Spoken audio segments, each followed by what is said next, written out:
নমস্কার বন্ধুরা, simple astrology চ্যানেলে আপনাদের সবাইকে স্বাগত জানাই। নতুন বছরের অগ্রিম শুভেচ্ছা ও অভিনন্দন আপনাদের জন্য। আজকে আমরা নতুন বছরের প্রথম মাস জানুয়ারি মাসটি সিংহ রাশির জাতক জাতিকাদের কেমন কাটতে চলেছে সেই সম্পর্কে এই ভিডিওটিতে বিস্তারিত আলোচনা করতে চলেছি। নতুন বছরের জানুয়ারি মাসের গ্রহ সন্নিবেশ অনুসারে সিংহ রাশির সাপেক্ষে দেবগুরু বৃহস্পতি আপনাদের নবম ঘরে গোচর করছেন, রাহু আপনাদের অষ্টম ঘরে গোচর করছেন, কেতু আপনাদের দ্বিতীয় ঘরে গোচর করছেন, শনি আপনাদের সপ্তম ঘরে ট্রানজিট করছেন, মঙ্গল আপনাদের পঞ্চম ঘরে ট্রানজিট করছেন, রবি আপনাদের 15ই জানুয়ারি পর্যন্ত পঞ্চম ঘরে এবং তারপরে রবি আপনাদের ষষ্ঠ ঘরে ট্রানজিট করবেন। বুধ মাসের শুরুতে আপনাদের চতুর্থ ঘরে ট্রানজিট করছেন, তারপরে 8 জানুয়ারি থেকে বুধ আপনাদের পঞ্চম ঘরে ট্রানজিট শুরু করবেন। শুক্র আপনাদের চতুর্থ ঘরে ট্রানজিট করছেন।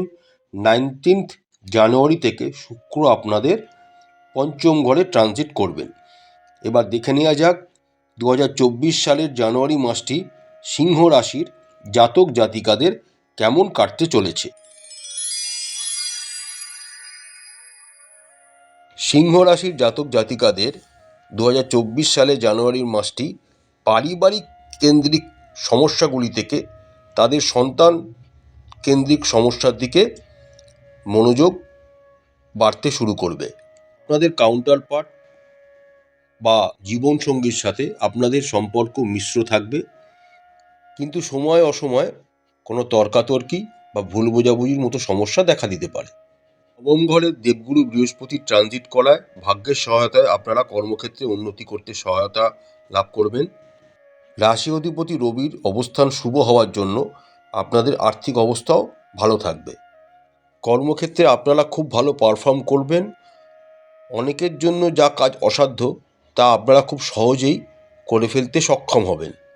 সিংহ রাশির জাতক জাতিকারা যারা ব্যবসায় লিপ্ত আছেন তারা উত্তরাধিকারী সূত্রে কোনো ব্যবসায় অর্জন করতে পারেন বা উত্তরাধিকারী সূত্রে আপনাদের ব্যবসা পরিবর্তন করতে পারেন। যারা বিভিন্ন টেকনোলজিক্যাল কাজের সাথে যুক্ত তাদের জন্য এই জানুয়ারি মাসটি খুব শুভ ফলদায়ক হতে চলেছে। তবে কর্কট রাশির জাতক জাতিকাদের নিজের জীবনসঙ্গীর শরীর স্বাস্থ্যের ওপর নজর দিতে হবে এবং তার জন্য অর্থ ব্যয় করারও যোগ তৈরি হয়েছে। কর্কট রাশির জাতক জাতিকারা যারা শিক্ষার সাথে জড়িত আছেন তারা উজ্জ্বলতার সাথে পারফর্ম করবেন এবং খুব ভালো ফলের আশা আপনারা করতে পারেন। যারা হায়ার এডুকেশনের জন্য চেষ্টা করছেন তাদের বিদেশ যাওয়ার সম্ভাবনাও তৈরি হচ্ছে। আপনারা এই সময়টিকে কাজে লাগালে আপনাদের জন্য উপকৃত ফল আশা করতে পারেন। প্রতিকার: রবি গ্রহের বীজ মন্ত্র পাঠ করুন এবং সকালবেলা পূর্ব দিকে মুখ করে সূর্যদেবের উদ্দেশ্যে অর্ঘ্য নিবেদন করুন। আশা করছি বন্ধুরা সিংহ রাশির জাতক জাতিকাদের 2024 সালটি খুব ভালো কাটুক। মা তারা আপনাদের মঙ্গল করুন। আমাদের চ্যানেলটি ভালো লাগলে লাইক করবেন, শেয়ার করবেন, সাবস্ক্রাইব করবেন। নমস্কার।